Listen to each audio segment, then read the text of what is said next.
Hi everyone, my name is Orla. Welcome to my channel. In this channel I read short stories for children and adults who are interested. In this video I'll be reading a story from this great book, Fantasy Story for Boys. These are written by Joff Brown. Really great stories. So get cozy, cuddle down, and we'll begin. This story is called The Clockwork Knight. And that's him there. The key to wind them up. Very cool. Okay. Once upon a time, there was a poor toy maker who had one son and no daughters. The toy maker made wonderful toys such as wind-up dolls that walked, wooden dragons that roared, and puppets that seemed almost real. But the toy maker sold his toys for so little that he and his son hardly had enough to eat. One day, the toy maker's son, whose name was Peter, heard about a great treasure inside a huge fortress guarded by a dragon. It was many days' journey away. "I must go and find that treasure," said Peter. Then we will no longer be poor." "Before you go," said the toy maker, "I will make you a companion who will keep you safe from harm." The toy maker toiled in his workshop for many days. With his last pennies, he bought sheets of brass and made them into arms and legs. He took clockwork wheels and made them into a clockwork heart and mind. He took a brass helmet and beat it into the shape of a face. When he was done, he had created a knight made of clockwork as big as Peter. The knight moved stiffly, but he could walk and talk and even fight with his brass sword. And that's him again there, with Peter. Very cool. Soon, Peter and the Clockwork Knight set out on their journey. At the end of the first day, they camped on stony ground. "Go to sleep," said the Clockwork Knight, "and I will watch for danger." The Clockwork Knight did not need to sleep, and he guarded Peter all night. The next morning, Peter wound up the Clockwork Knight with the big key in his back, and they set off again.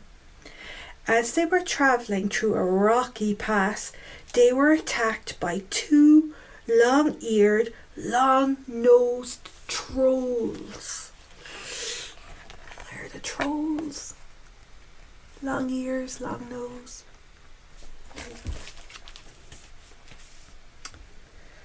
The Clockwork Knight drew his gleaming brass sword and scared the trolls away before Peter could even move.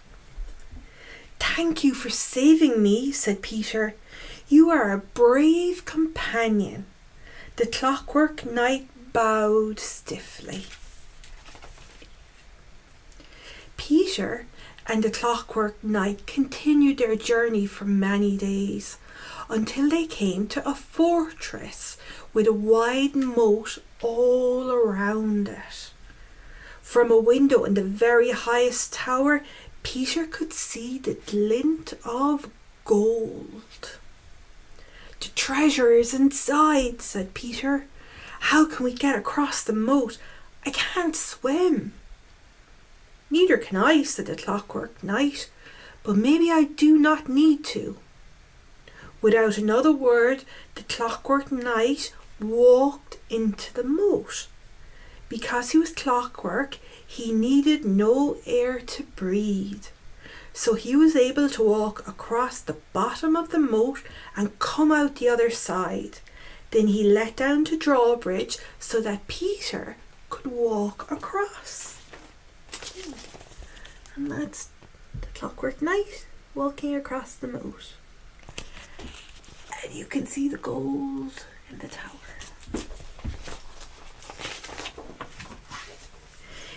Inside the castle, a mighty dragon guarded the gateway that led to the tower and the treasure.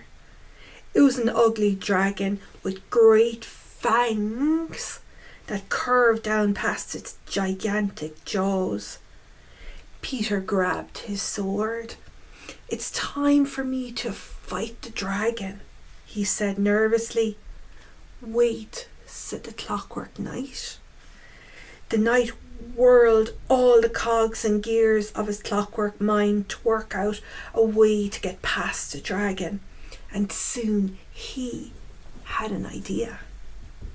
"Master," he said to Peter, "when you see that the dragon is distracted, run to the gateway." Before Peter could reply, the Clockwork Knight ran up to the dragon, brandishing his sword. When the dragon tried to grab the Clockwork Knight in its claw, the knight did nothing. Instead, he let the dragon bite at his brass body with his long fangs. "Run up the stairs, master," called the Clockwork Knight.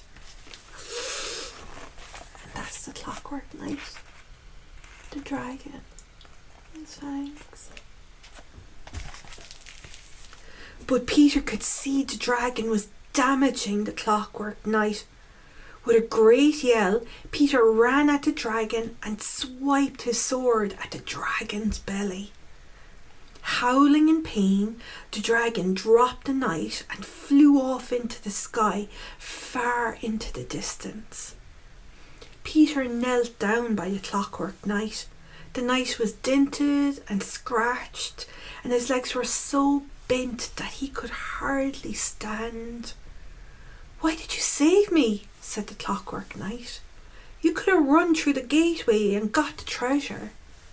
"You saved me from the trolls, and you crossed the moat for me," said Peter. "You're a true friend, and friends don't leave each other behind."